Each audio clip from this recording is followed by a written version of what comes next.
Dear students, welcome to this digital lecture series. The topic of today's discussion is quantum mechanics, and in that we are going to see the photoelectric effect. Note that photoelectric effect has fetched a Nobel Prize for the famous scientist Albert Einstein for his work related to the quantum mechanical explanation of photoelectric effect. So if we look into the historical background, then in 1887, Hertz observed that when a negatively charged electroscope is bombarded with ultraviolet rays or light, then it got discharged. Now, what is a negatively charged object? Excess accumulation of electron on any object gives or imparts a negative charge to that object. So, a electroscope having excess of electrons, when a ultraviolet light was made incident on this negatively charged electroscope, then it got discharged.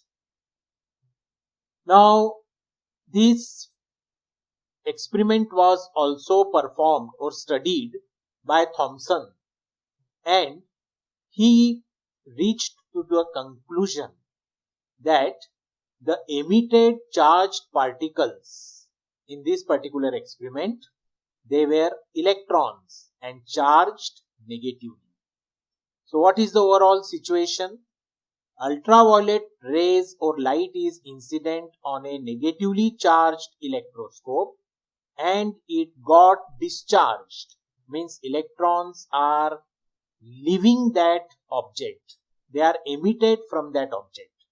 So this emission of electrons from the surface of a substance due to light incident on the surface, it is called photoelectric effect.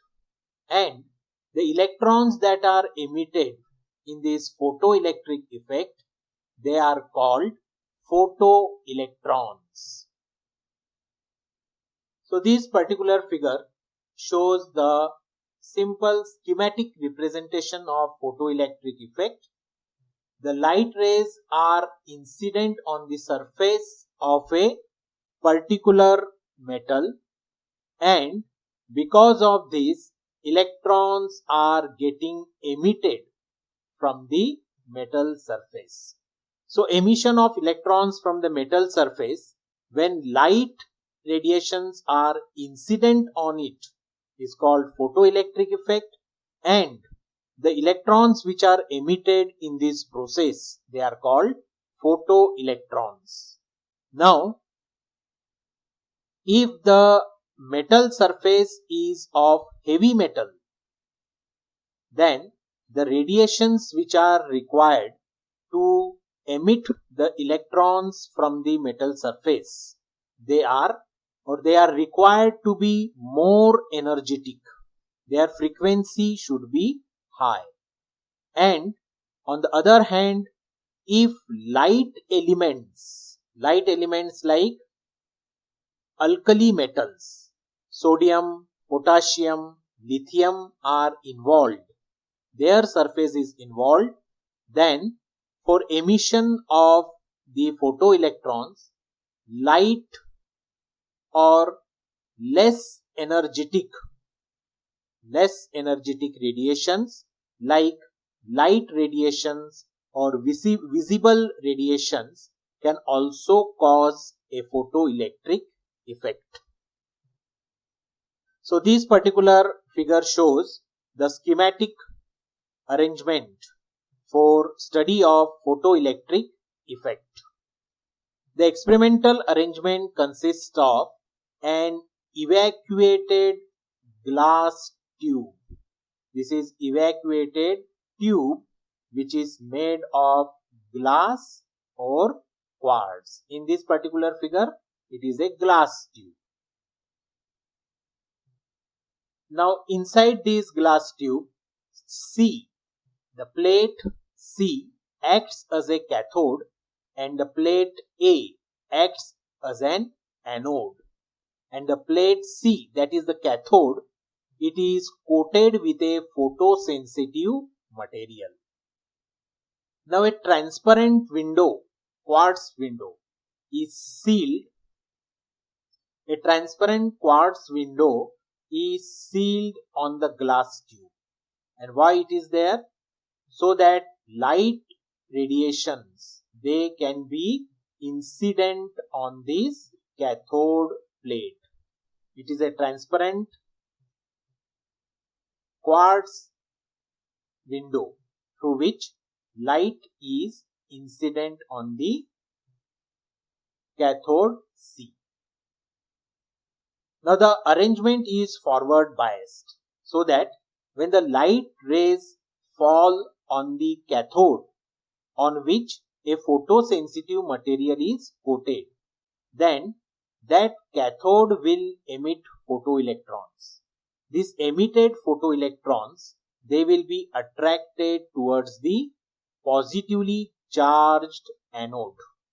So the movement of photoelectrons gives rise to photocurrent.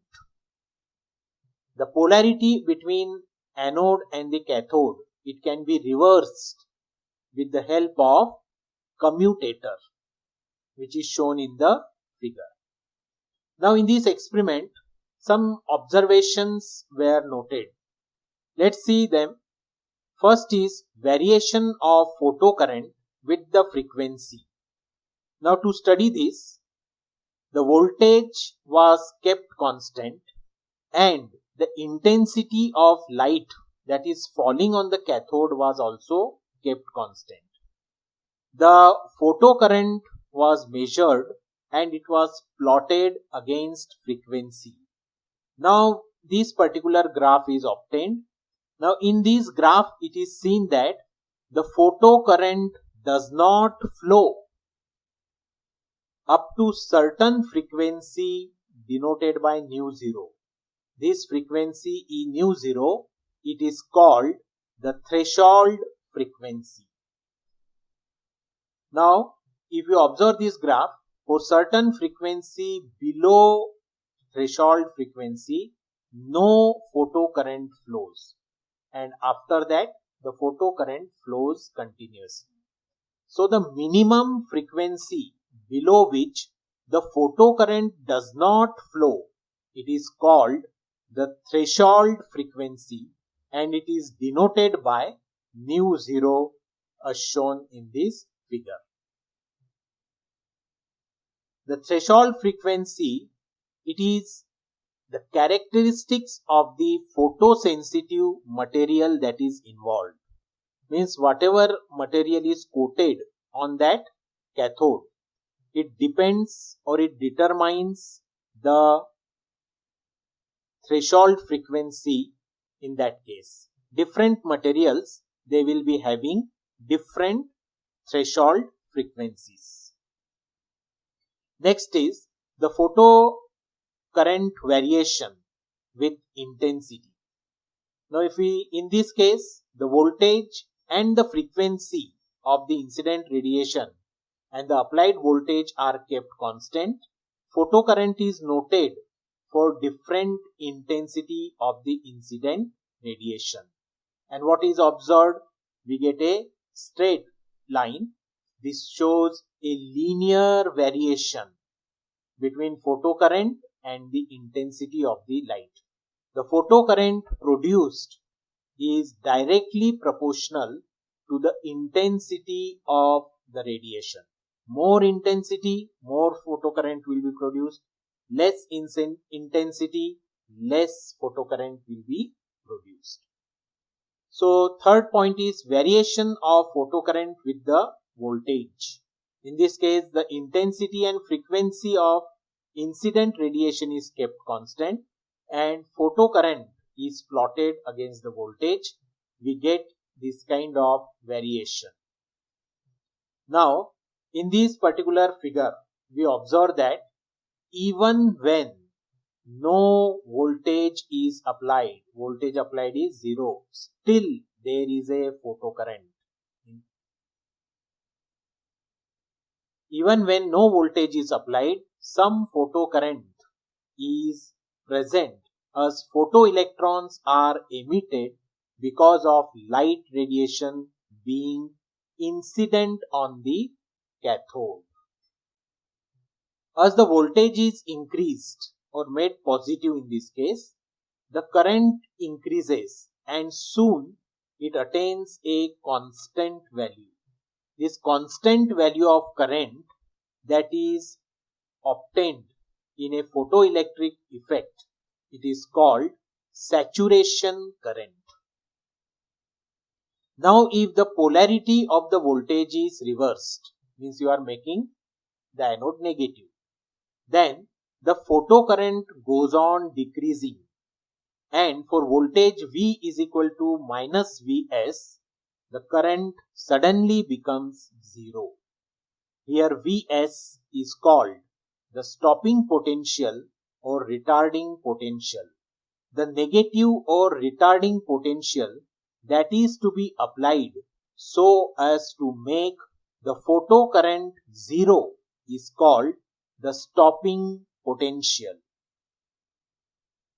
At stopping potential, that is V is equal to Vs, the most energetic electron, it just reaches to the surface of the metal and it comes to rest. See that at stopping potential, the current has become 0. It means the electrons are not able to move. Their kinetic energy has suddenly become 0. So at stopping potential, the most energetic electron, it just reaches to the surface and it becomes motionless. It remains there on the surface. So the photocurrent becomes 0.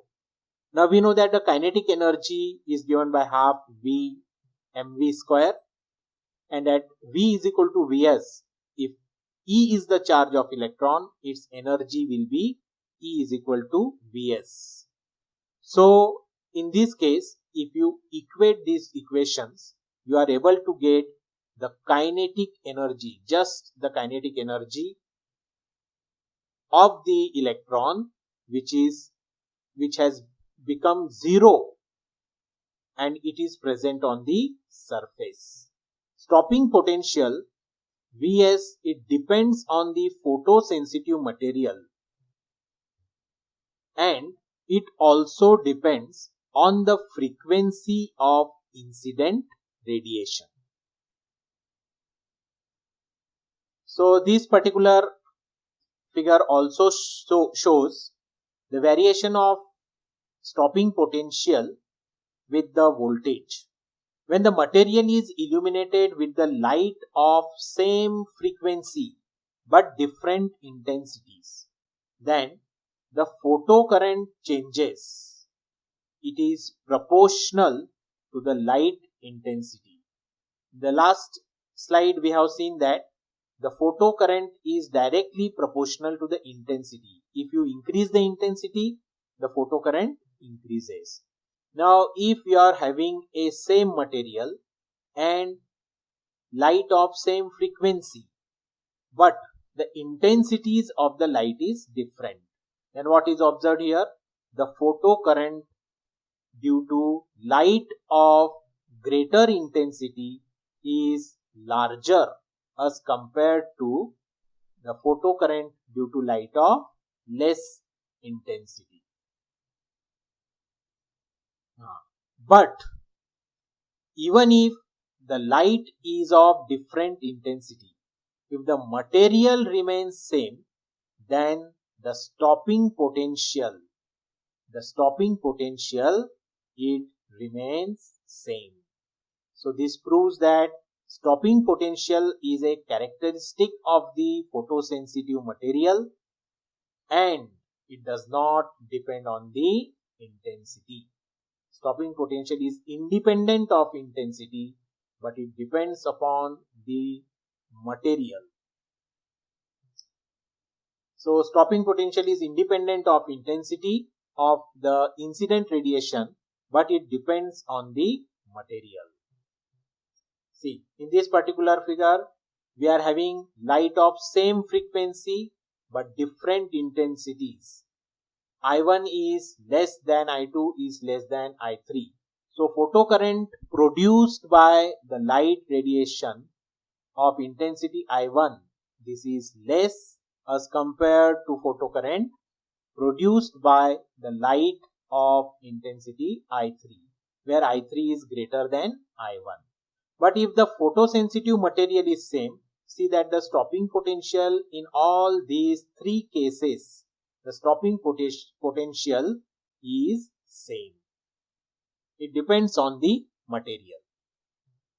So variation of stopping potential with the frequency.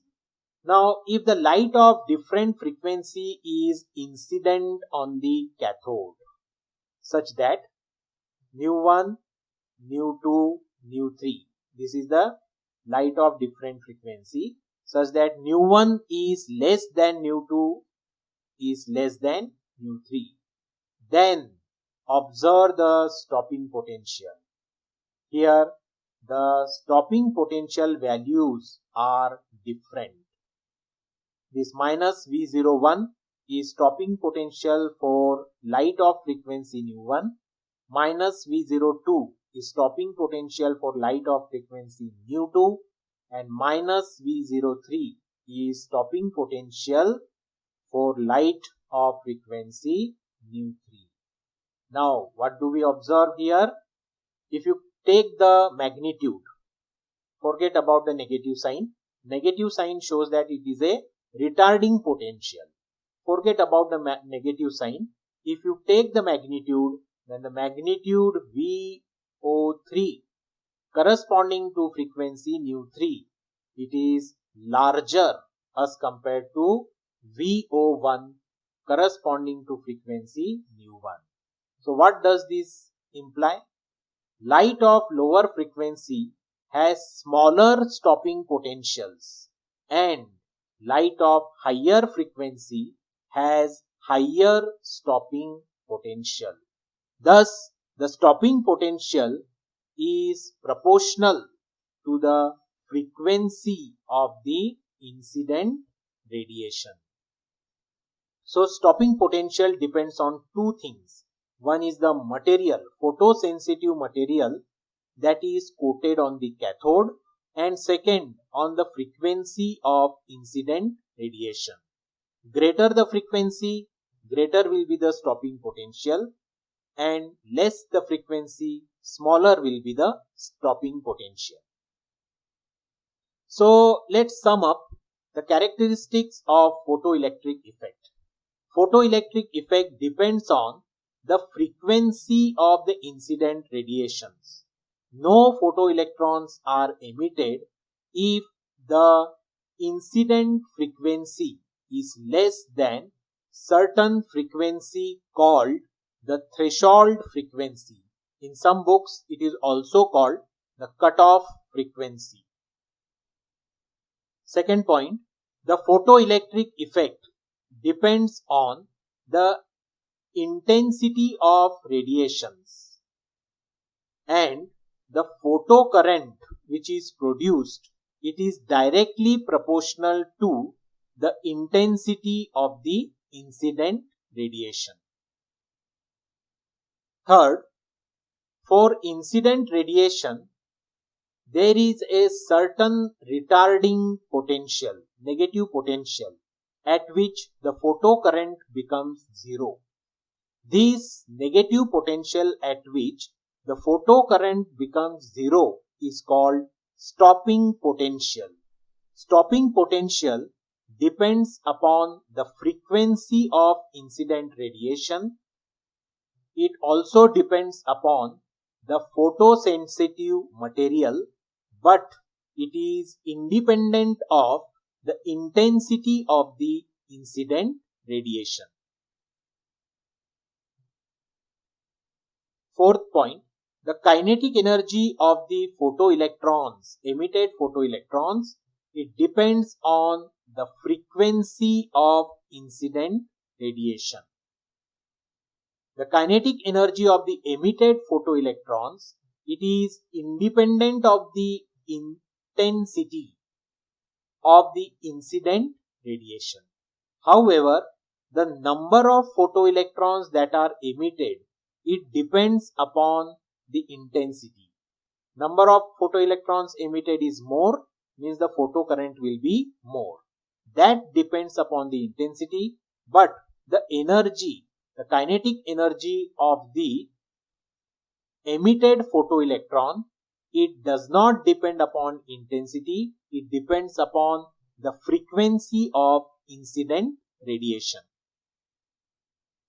And lastly, photoelectric effect is found to be an instantaneous process, a sudden process. There is no time lag between the falling of radiations on the metal surface and the emission of the photoelectrons. It is a sudden process, an instantaneous process. Now, classical mechanics, it could not explain this photoelectric effect. See what was, we will see it one by one. What was observed experimentally?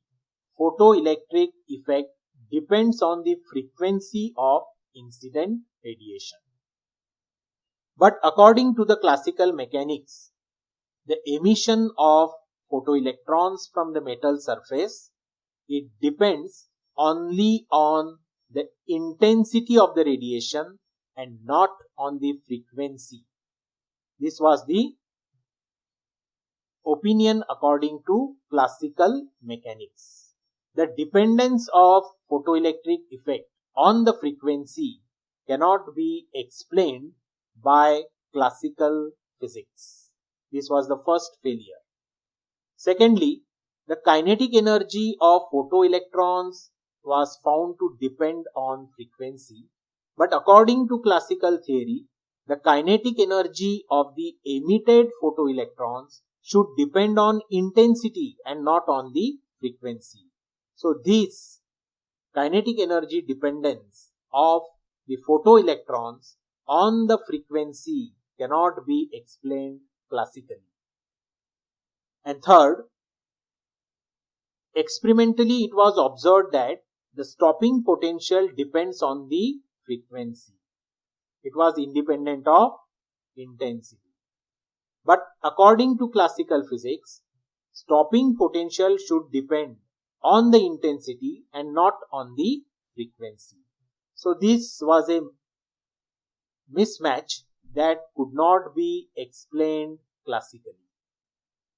See here, this particular slide shows that intensity, even if it is different, if it is a light of weak intensity or light of higher intensity, both the light have same stopping potential. Stopping potential was found to depend on the frequency of light. It was independent of the intensity of light. But classical mechanics had opposite views. Fourthly, photoelectric effect is an instantaneous process. There is no time lag between the falling of radiation on the metal surface and the emission of photoelectrons from the surface. But according to classical theory, if light falls on the metal surface, then the electric field present in the light that will interact with the electrons, the electrons will gain some energy, and whenever its energy becomes larger than the stopping potential, then it overcomes that stopping potential and that much energy, and then it will be emitted from the surface. Now for this whole process to take place, according to classical mechanics, some time is always required. But we have seen, and it is seen experimentally, that photoelectric effect is an instantaneous process. There is no time lag. So this instantaneous nature of photoelectric effect could not be explained by classical mechanics. So this was the classical view of photoelectric effect and certain points that could not be explained. But quantum mechanical approach was successful in explaining all these observations in photoelectric effect. We will see it in the next lecture. So that's all for today. Have a nice day.